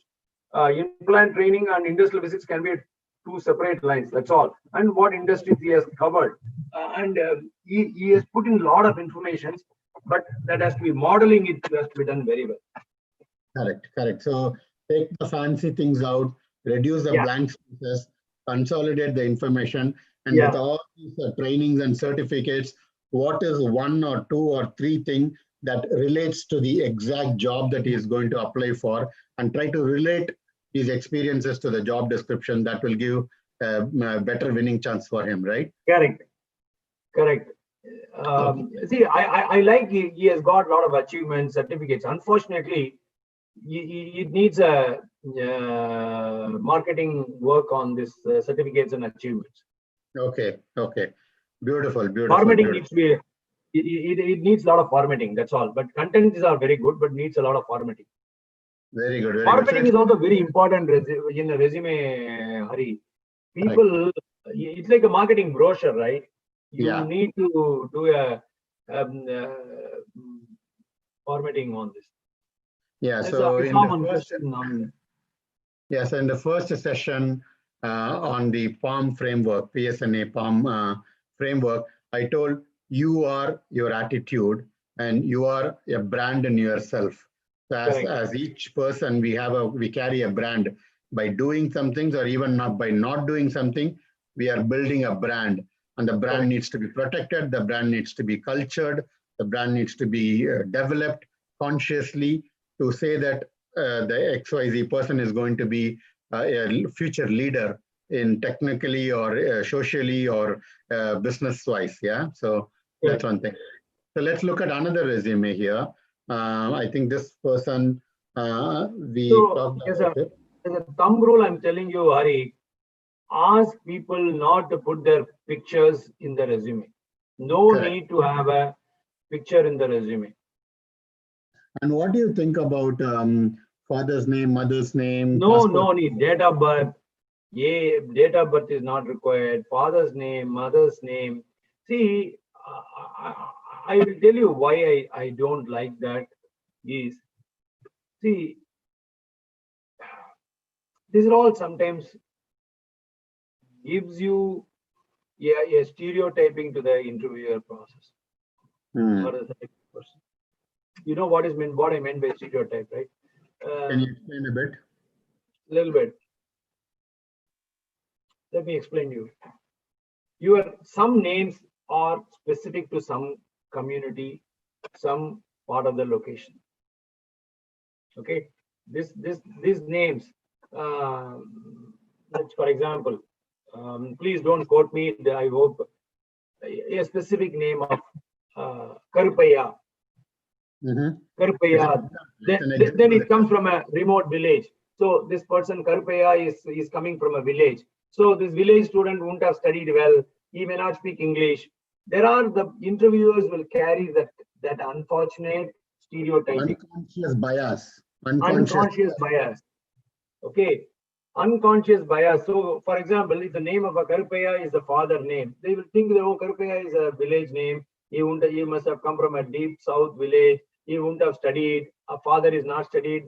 The son must be the first generation student. Why do we give that unnecessary unbiased? Without knowingly, we should not give any bias to anybody. So this leads to stereotyping. Okay.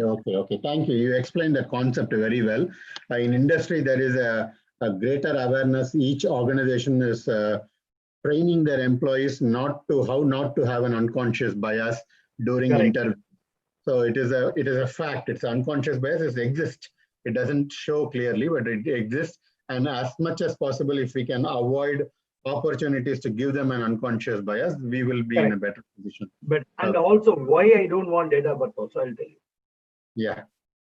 Date of birth, sometimes what happens is a smart interviewer can find out that all the people are 98 batchmates, okay? And the 98 born is in third year. And one fellow comes in 96 or 97 date of birth. He will come out simply, why Parival is 98, he should have been in fourth year, why he is in third year? Okay, then I go back and start doing digging in. Did you miss any year? Probably some people would have health reasons or some reasons would have missed a year. No need to be on education part of it. Why should you give an opportunity for them to get that knowledge? It is not required at all. You missed it because of some educational, some health reasons, or sometimes the family reasons where you could not go and get that, or sometimes you didn't get in college what you wanted to study. So you might have decided, okay, I'll take a break in +2. I will rewrite the exams and I'll come back and get a right mark and go to the right school. So you took a conscious decision. By giving a date of birth, you open up your unfortunate, your own closet. You're opening it. Why do you give that opportunity to open it up? Okay. So there's another interesting factor. I think it's in the mind of many students is that I have studied my best. I wanted to do my best. Unfortunately, one subject or the other subject was so tough that I just got a passing grade, and because of that, my overall GPA came down. For example, some people would look 6.7. Oh, that's okay. That's not a big problem. Some people may say, oh, it's kind of looking like somewhere in the average GPA. As an interviewer, as an employer, what would you like to say to students who are in that 60 to 70 range, GPA range or percentage range? What should they highlight more? If their GPA is low, what should they highlight more to become a successful candidate? Good question, Hari. Very good question.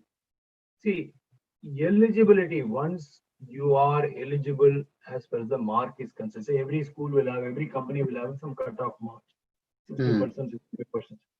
Once you become eligible to the cutoff mark, lot of weightage is given in the aptitude test, in your interviewing skills, your attitude test or psychology test, and your subject test. Okay? Beautiful. You have to qualify based on the eligibility criteria. Then most of them are in the same yardstick. There are people I have rejected in the campus, not now. I'm talking about in 80. I did my campus hire in XLRI to CAT, IAM to IIT Kharagpur to everywhere into a tier 1 school, tier 2 schools. I've done the campus hiring.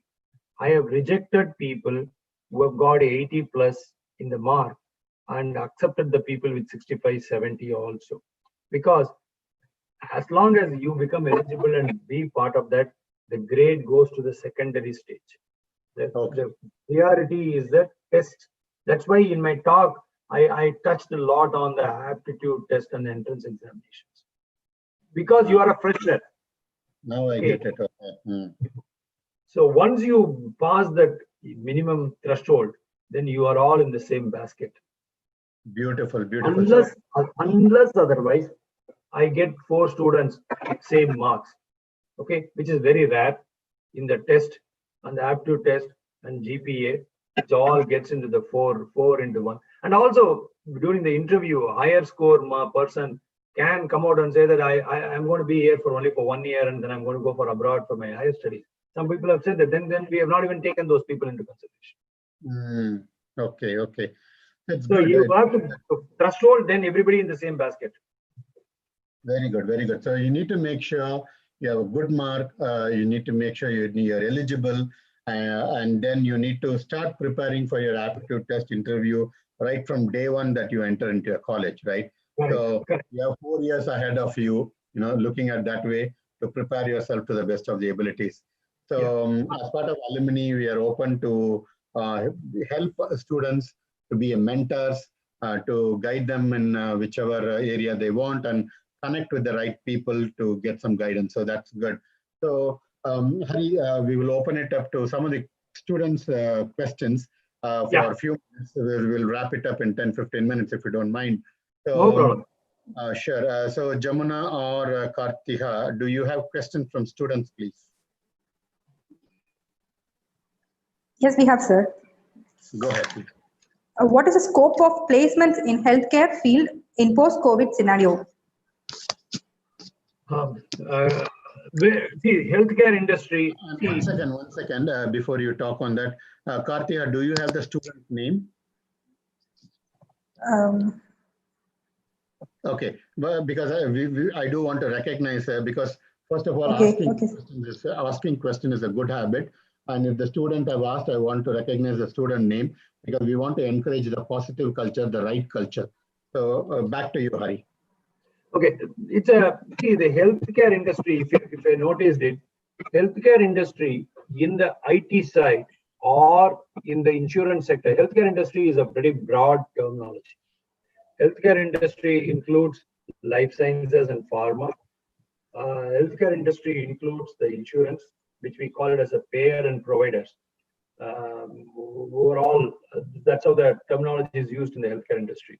And these two industries, and also the typical healthcare insurances of Aetnas and Cignas of the world, and these 3 industries have really picked up after the post-COVID. So the job market in terms of chemical engineers getting into the pharma company is very high. IT side is very high. And also if somebody wants to get into the data side in the insurance payer and provider side, all the areas we do see that. And I work very closely with some of the insurance industries, large industries like AIGs, New York Life Insurance, and V-Risk. Such other companies have not stopped hiring. Now, there is one thing which I want to touch about it. All these healthcare industries or any capital market industries, with the visa challenges and any employee anywhere concept comes in, the captive centers and offshoring will start high. You will start seeing the trend in captive centers. The captive centers, what I meant by captive centers is let's say UBS is an organization where Hari works. UBS can do some work in US or some work which can do it in Europe. But UBS will look at India as also as one of the center because there is a good talent available, young demography people. See, India has a big strength is people are very young. Education is very high. So the young demography and cost is slightly lower compared to US or Europe. So then UBS will start a small unit in India itself. That culture was stopped. That trend was not there. Now with the post-COVID and employee anywhere, now all industries will start a captive centers and offshore centers. So that is why we call it as a captive centers. They become an extended arm of UBS. Whatever the work UBS does, in Sanford, Connecticut, or in New York will be similarly executed in captive centers. So you will see a lot of growth happening out for captive centers post-COVID. Beautiful. Next question. Thank you, sir. We have one more question, sir. A question is from Vaishnavi. Is it important to mention our work style in resume? If so, how to represent it? Work style, what do you mean? Give me an example, Karthika. Okay. Can you repeat the question, please? Yeah, sure, sir. Sure.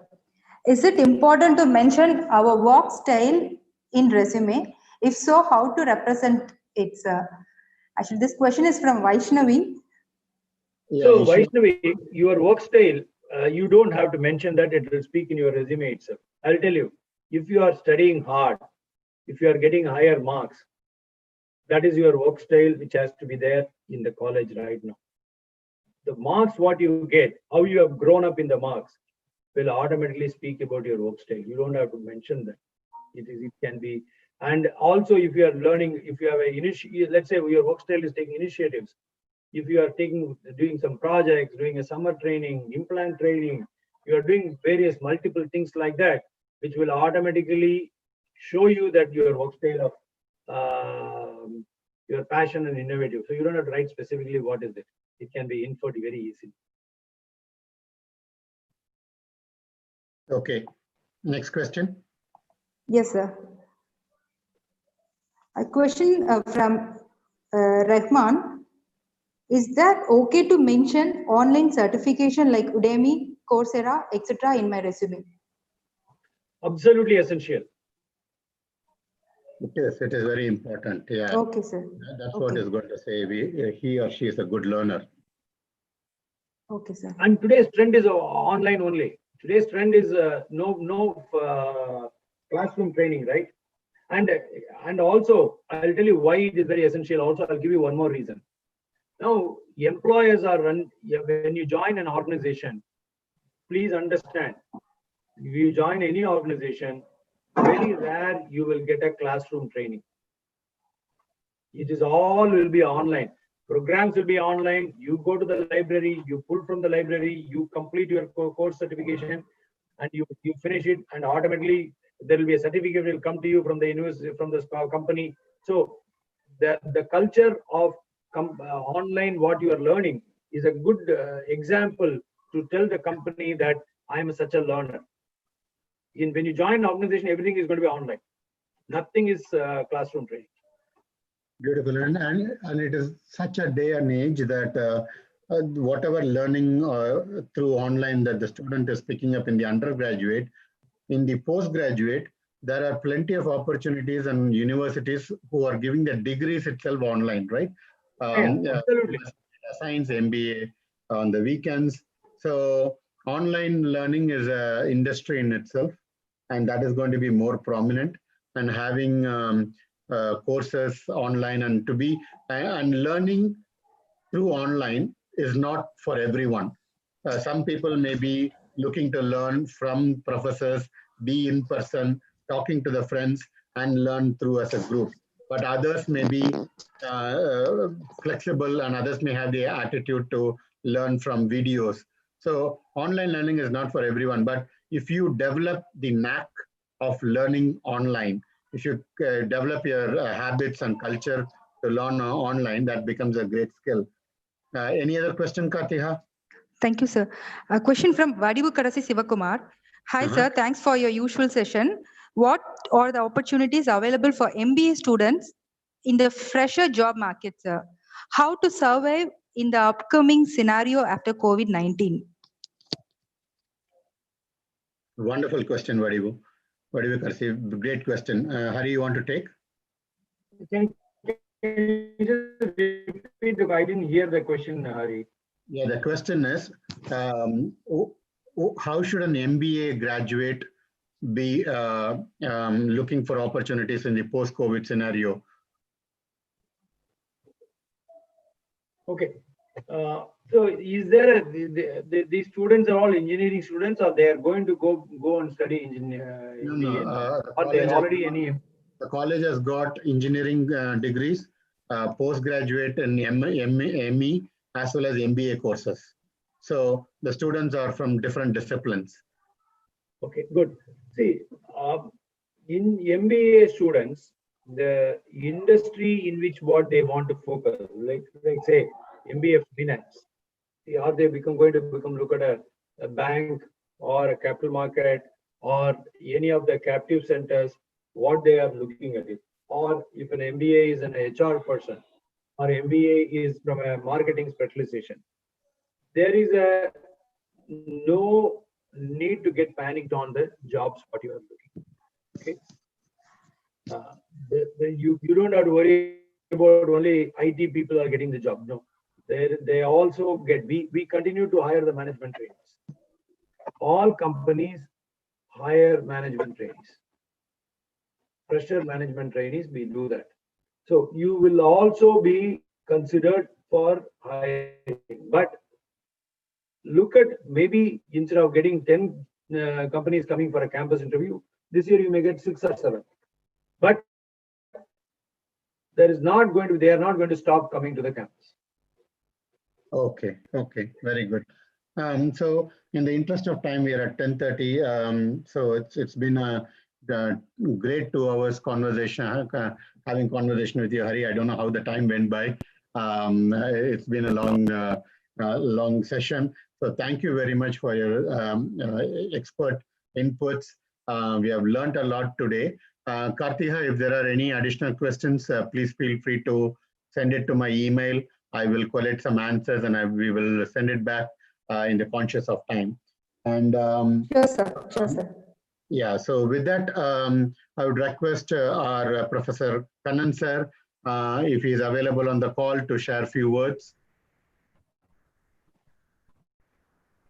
Nice, Hari, very nice, Hari. It is a wonderful session by Mr. Hari Srinivasan. Very happy to know that Kalyana Sundaram of 92 batch, EC, I know him. He is in touch. I am having his phone number also. He is a close friend of Mr. Hari Srinivasan. That is very wonderful. He is a data scientist, I think. And yes, the first previous things is he suggested to keep in touch with the alma mater, and you were suggesting about the things what LinkedIn is doing. LinkedIn is a professional network which is helping both alma mater as well as our alumni to have a very good bond. Yes, really, it's correct. We are keeping in touch with that also. Then in the resume workshops, you have suggested wonderful comments about the design of that resume and how you have to express your goodness in that, and also attitude. You were telling about the attitude. It was a nice comment, and in the question answers also it was answered well. Thank you very much for the wonderful support. Even though you are not an alumnus of our college, you have participated in our discussion. Thank you very much on behalf of our college. Thank you, sir. Thank you, Hari. Thank you, sir. Thank you, Kannan sir. Thank you for giving me this opportunity. Thank you, students, for listening my conversation. It's been wonderful talking to you. Wish you all the best. Hari has my contact details. You are most welcome. You are on LinkedIn. I am on LinkedIn. If any questions, any concerns, what you have, please reach out to Hari. I will, and I do not know whether Hexaware is being coming to your campus for campus hire. If not, let me know. Whatever best I could do it. Our company Sure, can sir. come to Sure. We will contact you, sir. I will make sure that we do come to your campus. I have my connects. People will listen to me. I'm sure I can make that happen. Thank you, sir. Thank you. Thank you for the support. Thank you. It's a great privilege, Hari, that you're able to help one more distinguished firm like Hexaware Technologies, a proud firm for India to be delivering IT services along with the other service industry. It's a great company, and we would love to have I Hexaver will also. make sure that happens, Hari. Yeah, thank you very much. Ask the campus recruitment person to be in touch with me. Sure. My email address, official email ID is there with you. Ask whoever is the campus coordination. I will put the person, link that person to that, and I will make sure that if it didn't happen, let me know. I will find a way to make it happen. Definitely. Okay, Hari. Thank you, sir. Yeah, I will connect our Kannan sir by email with you so that his official email is also available for your common purpose. So I just want to end with one note with Simon Sinek's a 2-minute video.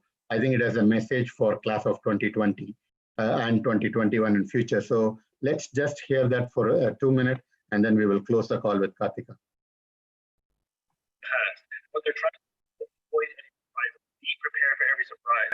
So whether in battle or whether it's in sports, the reason we train and train and train and train and train is so that we are prepared for every eventuality. We can avoid surprises. But that's not where innovation happens, because all the thinking has already happened. An infinite mindset embraces surprise. The thinking hasn't happened yet. The thinking is yet to happen. It's when something new happens or we're in a new situation, now we have to think our way, imagine our way, create our way into a new path out of this box. This is a magical time. This is a time that accentuates creativity. This is the value of things that are uncertain. This is the value of things that happen unexpectedly. They force us, it forces us to be creative.